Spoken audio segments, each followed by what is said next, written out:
Con Alex Roca una buona partita, difficile, complicata, ma portata a casa un 4-2 che comunque consolida il primo posto in Coppa Italia.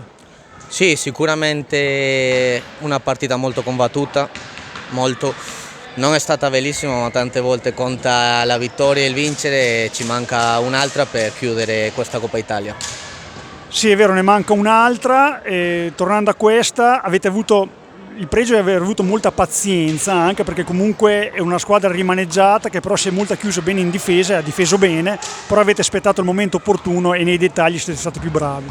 Sì, secondo me il secondo tempo abbiamo tenuto momenti dove semplicemente girando la palla la partita era già quasi nostra e usando un po' la testa si chiudono le partite.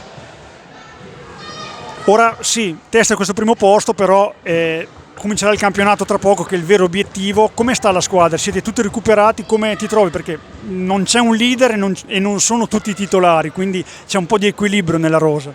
Secondo me è meglio così, che ci sia equilibrio e ogni settimana, ogni allenamento dobbiamo combattere tra di noi per vedere chi merita di giocare e chi no.